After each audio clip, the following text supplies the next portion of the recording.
All right, we're good. Steve, Yes. what's going on, dude? What's going on? Is this Rob or Slim? This is Rob.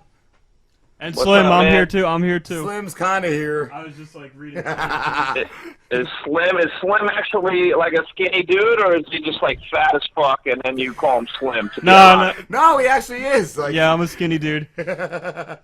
He is Slim? Yes, I Yeah. am Slim. That's how I got the name, because I was skinny, and somebody was like, "I'm gonna call you Slim," and I was like, "All right." And it just called Or on. is that because you do a shitload of cocaine and you know It's my drug dealing name. I'm trying to get him into that, but he won't. For the show, he keeps saying. Yeah. He goes, for the show, and I'm like, I don't know. you're the drug dealer, you're the cocaine dealer's like best client, so you get nickname you Slim. That's cool though. So what's up, man? What is this show about? Oh, we're all over the place tonight. We just had a Canadian weatherman on, Frankie McDonald. I don't know if you ever seen him, but he's genius. What's his name? Frankie McDonald, MacDonald. Really? Yeah, dude. Any relation to Norm Macdonald? No, unless he's missing like 5 chromosomes, maybe. I don't know. He's the deformed brother that they don't talk about. Yeah. It's the parasitic twin they removed. He just messaged me. He said, I did a great job on the interview. Yes, you did, Frankie. Thank you. It's amazing. He said that he did a great job. Yes, I've never gotten that Wow. feedback from a guest. That was an amazing interview. He was good. I'm glad he's like being a good sport about it. Yeah, I don't Those know. weathermen are fucking egotistical. You gotta watch out for them. Steve, I tried looking up some of your stand-up. I did listen to some of your podcasts, and I couldn't find any stand-up on YouTube. And it asked me, did I mean to type Steve Martin? I was like, fuck no. I would never type in Steve Martin. No, you didn't find any because I don't put it on. Okay. You have to be careful as a stand-up what you put out there because it's you get labeled. So it's kind of like an unwritten rule. You don't put anything out there unless it's a TV set, like a Conan or a Fallon. You know what I mean? Something Yeah. really worthy. What do you mean label? Like labeled as like a dirty comic or like something like that? Nah, you're just not funny. There's a lot of not funny shit out there, right? Not that I wouldn't put a tape out, but if it's not worthy of like a TV credit, then in New York City, amongst the circle, you look like, you know what I mean? Like you're putting out a tape at a bar show or Yeah. some club. You know what I mean? Yeah, I I was want it gonna to be ask. co-signed. You want it to be co-signed by. You want it to have credentials behind it. Yeah, I was going to ask because I see you performing a lot on your website, and I just I didn't see anything out there, but I didn't know. Yeah. And I was going to ask too, like, how different is it? Is it a lot harder to make it in New York, or is it easier? New York is easier to develop as a comic because you have more spots, you have a ton more places to get up on stage, to get in front of audiences, which is ultimately. Are you guys stand-up comics? No, As well, or- I've thought about it in the past. I actually was going to an open mic night that Brewer was headlining, and when I got there, they didn't tell me I had to be in some meeting with him, so I never did it, and they knew it was my first night doing an open mic, and they called everyone up, and then they called Brewer, and, me and my buddies asked the owner of the club, what's going on, and he said I wasn't in the meeting. I'm like, nobody told me, and he's like, well, you can go after Brewer, and I was like, no way am I going after him, dude. Can't follow that, man, like, fuck. That's great. As your first open mic, that'd be Right. great. That would have been a great story. He offered to go back, and I just never went, dude, but we've been doing this show about a year, just over, and we've talked to a lot of comedians and all that. Yeah, I would say New York is the place to be, especially right now. I mean, there's a few big markets for comedy, but everybody's moving to New York now. Yeah. People are from LA, people are coming from Chicago, Philly. This is the place to be. Wow. It's the mecca for stand-up right now, and it's ultimately, where you want to develop. Yeah. There's a ton of stages, and plus you're rolling with the best comics in the world. So Yeah. you're going, it's like, steel sharpens steel, right? Yup, So- I was just going to say it pushes you to be that much funnier. Right. It does. It really does. So it's you're on the cutting edge of comedy right here in the city. So it's really good. So as far as putting up the tape, when it's a Conan or Fallon or Colbert or whatever, the Tonight Show, then I'll put that tape out there. Until then, you don't want to, you don't want to put anything out there that's weak. Yeah. Unless you're a recognized comedian, because once certain people in the industry see it, you could get labeled. Maybe it's not funny enough. Right. You think it's funny, so you got to be careful what you put out there stand-up wise. And anything else, really. I'm about quality. I want quality out there versus quantity. Now, does having a podcast draw audience to your stand-up? It does. You know what I mean? Nowadays, you can't. You have to build your own audience. You guys know. You got to build your own audience, man. Yeah. There's so many talented people that the clubs aren't going to book you, unless one, you're funny as fuck, and then two, can you bring an audience? Because they got guys that are on TV. So if they're equally as funny and they're on TV, they're going to put those people, on the shows because they're a draw. So I was told that when I started. I was like, okay, well, then how do I build my own fan base then? And a podcast is the best way nowadays to start building your own fan base. Because people will follow you, whether it's even 10 people. I get people into shows, more so than a lot of comics, more so than some comics that have TV credits. Oh, wow. So it's working, and it takes time. It's going to take a couple more years to get where I really want to get, but it's actually doing really well. Consistency is the key. Yeah. So now, did you do stand-up first or podcast first? How'd that work? I started writing like 7 years ago, and then I got the bug to get on stage. It was something I always wanted to do, but it took me, I guess, a lot of years. I'm a drug addict, man. I'm celebrating 7 years sobriety. Wow. In a few weeks. Yeah. Wow. So my whole teens and 20s were just fucking reckless, barstool dreams. You know what I mean? I always wanted to do stand up, but I never had the courage or the responsibility to attempt anything relevant to a dream. I couldn't do. It took me until now. So I started stand up only a couple of years ago, but I started with improv first, and I started with that because I had a fascination with improv. I was like, this is crazy. They make all this up on the fly? I thought it was the coolest thing. Now, after a couple years of stand-up, I can't fucking stand improv. I hate it with a passion. What made you... It's lazy comedy. What made you clean up? I got a kid, man. I had a kid at 24. I knew then I had to start to, but then it took me a bunch of years. Yeah. So by the time I hit 30, I was ready. I was beating it down enough. Yeah. To take it seriously and like really get sober. That's why I didn't wait. I waited to have kids till I was in my 30s because I was having too much fun in my 20s. I was like, yeah, I gotta. Your pullout game was strong. I just didn't get I didn't plan on having a kid. It just happened, man. I didn't pull out fast enough. And she's Spanish, so she was extra fertile, so a little Puerto Rican, so which you got to be careful with. Don't be careful. So yeah, man. So stand up, and you know what? I don't know how old you start stand up a little late. There's a lot of young kids out there, but they're a bunch of fucking morons. Not many people have experience. You got an advantage. It is. I started late. Eventually, I'm sure in another 10 years, I'm going to be getting grandpa jokes everywhere. But you know what I mean? What are you going to do about it? Right. So.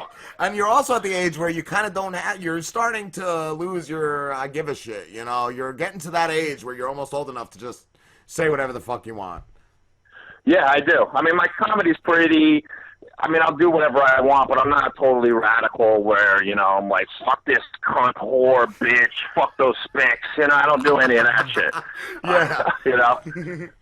Fuck that twat Hillary Clinton. You know what I mean? Like, so I'm not like Trump right now. I'm not Trump yet. Oh, fuck. I'm getting there, though. I don't know. I'm silly. Comedy for me is to be silly, have fun, and just, have a good time. Make them laugh, and if you can make them think, then it's even better. Yeah. Your performance pay a lot of money to. Go ahead. You're performing tonight, right, Steve? No, I had a show, Fat Baby, but I canceled it. Oh. I hope they're not listening. I told them I had some shit to do. It's a shit show, man. It's like in the back of a bar. It's all drugs. It's crazy. You can't even do material. It's basically just shouting out the most crazy shit you can, and then do like a freestyle hip hop song at the end. So it's really I'm not missing much. That's like this show. Exactly. Are you guys gonna make me fucking rap to a fucking funky weird beat? Yeah, we could do that. Let's do it. No, I'm just I kidding. can't. Shit. I was gonna ask you, Steve, if you ever had someone from the crowd like approach you, like pissed off at a joke or something. No, I'm 6'3", 280 pounds, man, with a bald head. So I think people think twice before they start that shit. Nice. They might be mad, but they hold it under their breath. I look like the bouncer just went on stage, man. Or I look like one of the Ferguson cops. So you really don't want to. They don't know. They get a little nervous. Yeah. Who have you performed with? Any big names? Judah Friedlander. Well, I don't know who I've performed with. I got most of the guys probably are not like national exposure. Yeah. And I don't even know. I know they all do. They're all working comedians and they're pretty good, but I don't watch TV, so I don't pay any attention to that shit, man. You know what I mean? I know they're Comedy Central guys. I don't know. There's so many bullshit fucking TV shows now. MTV, Geico, all that bullshit. I don't pay any attention to that shit, but they're getting paid. The only thing I watch is the Yankees or some Adult Swim every now and then. Do you? Okay, nice. No, I try to watch more. Listen, if they pay me money to fucking be on it, I'll watch it. You're going to pay me money to write for, bougie TV, I'll fucking do it.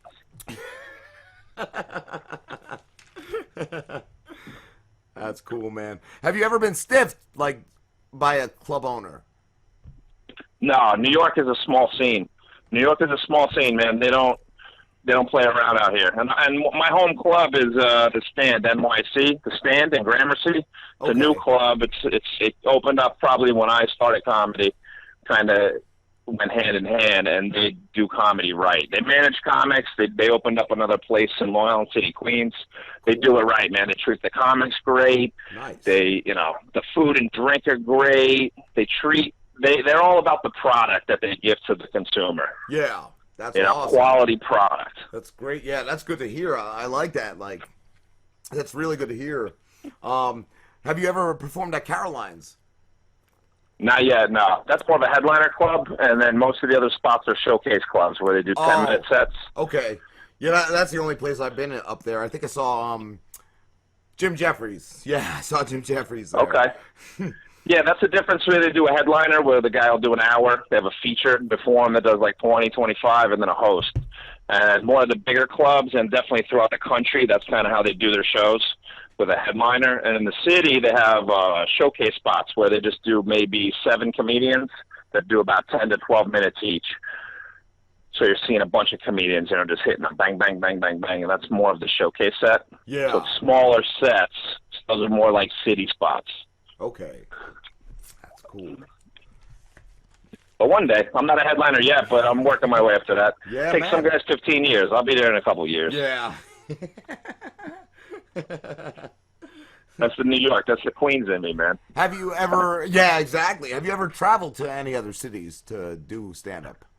I've gone up north to New York, and I was that was interesting. Yeah. They liked my comedy, but I was like, I didn't know, still learning. So I'm curious when I get out to like Nashville. I kind of get that. Get the fuck. Right? I kind of get like a New York City comic. If they're, that stereotypical, I don't think they could do great anywhere else. Maybe like Vegas or something. But yeah, it's hard. Like nobody gets the kind of comedy we're into. Where at? Like down south and like up north and out west. Yeah, where are you guys at, by the way? We're in Jersey. Oh, you're in Jersey. Yeah. Okay, right. So yeah, East Coast. Yeah. It's like it depends. It's weird, man. I don't know how. You don't know how you're received until you go do it because your material, you just never know. They're gonna, until you're famous enough where they know your comedy, then your group will come out to see you. Bill Burr goes all down the Bible Belt, and they love him. Wow. I never knew that. Yeah, he tours the Bible Belt, and people come out to see him, but they know what to expect when they go see Bill Burr. Yeah, I was going to say they're looking for him. Right. So some people are going to love you, some people are not going to like you. Comedy is so subjective. Yeah. But fuck them, right? If they don't like it, fuck it. Peace out. Yeah. Watch. You know, they can watch that Hillbilly tour, whatever it was. You're smarter than a redneck, or whatever the fuck it is. That's only one of those guys, Ron White. He's the only one I ever liked from that group. Yeah. He was all the Who rest. is that group of? Vic Henley, Ron White, is that who it is? It's Larry the Cable Larry the Guy. Cable Larry the Guy, Cable Guy. yeah. The guy that did fourth grader show. Right. Have you ever Yeah. touched a fourth grader? I gotta tell you, back in like 04, when that whole every single redneck in this town was just yelling, "Get her done!" Yeah, I bad, hated that. Everywhere you went, there They was had some stickers like "Get R done." Like, really, what the fuck is R? Oh, you assholes. He probably made $100 million off that. Yeah. Get her done. Oh, The Ron White is an interesting story. That guy was in comedy a long time, and he actually quit. He actually retired. He's like, I'm done. His career was going nowhere. wow. And he was probably, right before that tour happened, right? And they went and got him, and they were like, listen, you know, he was like blackballed out of comedy clubs because he was fucking all the wait staff. And he was just like, fuck this, I'm done drinking drugs and shit. And you see how he is on stage. Yeah, he's an animal. And then he, and they went and got him, and he agrees, like, all right, I'll do this fucking, whatever it was, the redneck tour thing, whatever they were doing, and now he's a fucking multimillionaire. Right? He was the only one out of them. He's the only one I said that could do, like, New York and do okay. All the rest were just fucking terrible. Yeah, they're very niche, but they, you know, listen, you need a fucking gimmick, man. They always say that. It sounds hacky and cliche, but they've been saying that since the fucking vaudeville days, right? You need a gimmick, kid. Yup. People love that shit. Right. Dice Man, Dice Clay. Yeah. I do love some dice. I know. I think I'm gonna fucking dress in drag and just be the fucking drag queen. Drag queen from Queens, just drag queens. I like that. Right? I'll get all the fucking weirdos to fucking come out and pay me money. I'll have a catchphrase or some shit. Like, you know, 6-inch clit, bitch.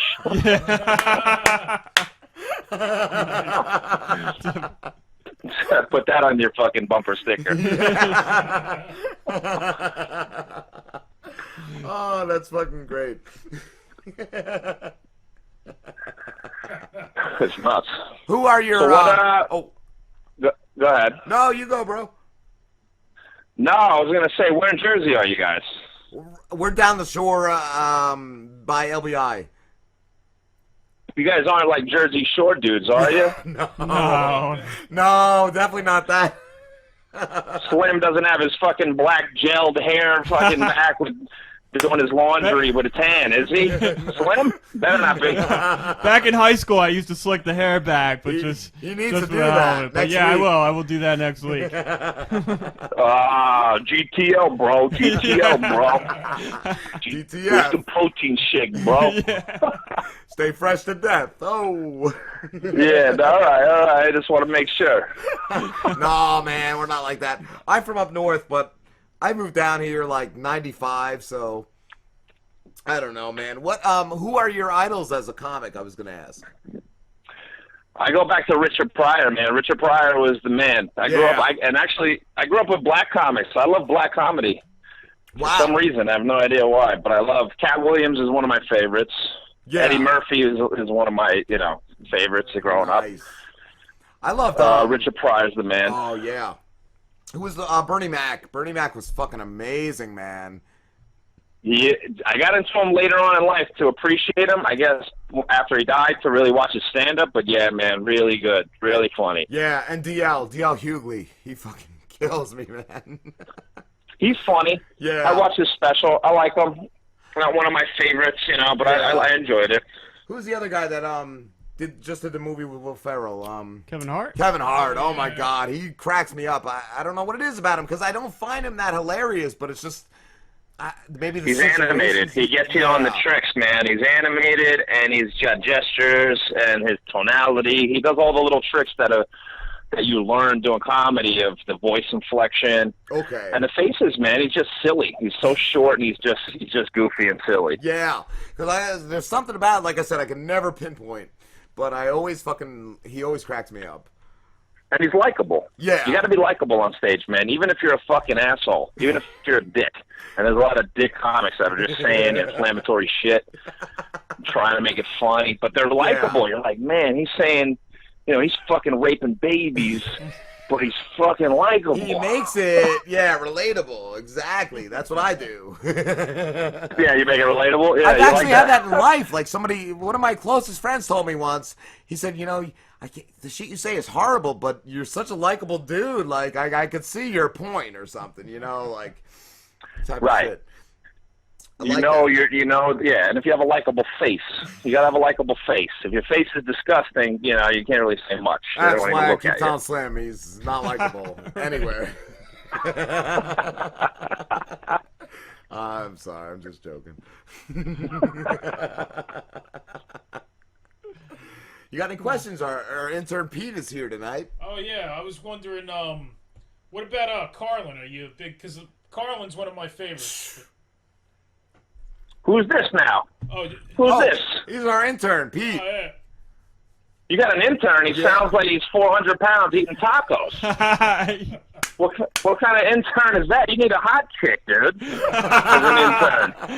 You have any fucking hot broads that you bring in there? You tell them, fucking, come on, I'll make you famous, kid. Fucking blow you during the break? That'd be cool if they had that. We gotta make that happen. This guy sounds like he's eating donuts, fucking one donut away from diabetes. All right, you guys make That's what I put on his bio. I'm not quite there yet. That's how he got the job. It was on his resume. Yeah, what do you say about George Carlin? Yeah, Carlin. Dude, George Carlin is fucking one of the top 5, man. Yeah. I never found him exactly hilarious. I mean, I did like him, but he got in the end very philosophical. Yeah. Kind of like if that makes any sense. Yeah, like Bill Hicks, I kind of felt that way about philosophical, too. but also like just simplifying like some major shit, kind of like, you know, he just put it in words anybody can understand. He did, and he did it in a great, entertaining way. He might not have been like punchy, jokey, like, you know, ha ha ha ha ha every 15 seconds or 20 seconds. Well, you wanted to hear what he was saying. Yeah. You hung on every word, basically. Yeah. He was awesome. And his bits are amazing. Some of his bits are fucking outstanding. All the political stuff. I mean, the guy was a beast. He was a monster. He never stopped working until he died. He was a true stand-up all the way throughout. And I think that's where the progression goes. You go from silly ha-ha trying to get the laughs per minute or whatever, to really just educating people, to being such a great speaker. Yeah. Where you're educating the society and you're bringing these points to life. It's entertaining and it's funny. Yeah. So he was a master, man. He was a master. Just like you said that, like I remember him talking about getting in your car, not realizing the stereo was as loud as it was, but then later talking about how we don't produce anything as Americans, and it's like, exactly, you just hang on every word. Yeah, he took it to the next level. Yeah. That's the next level, when you can get your points out in a certain way and I guess compile and take what society's thinking under the surface, put it together in a condensed, edited version, and then regurgitate it back out. And make it entertaining, funny, with a message where you're saying something with humor, though. Yup. Yeah, he was a master, man. Everybody wants to achieve that. Yeah.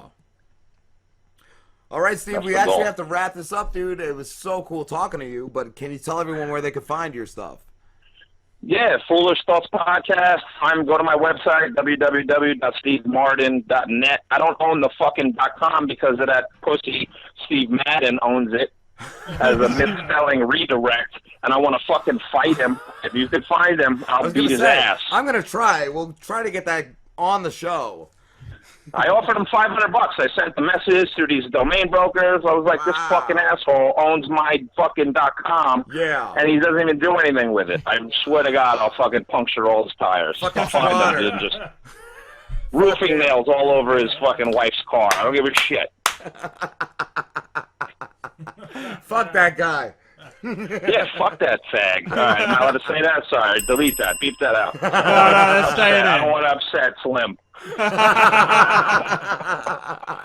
had fun, fellas. Anytime, man. Thank you, Steve. If you guys are ever in New York, hit me up. All right, brother. All right, man. Take care, brother. All right. Later, fellas. Later, bro. Fucking awesome. Yeah, he was fucking cool. I All right, thought he guys, was we're going gonna on break. We'll be back.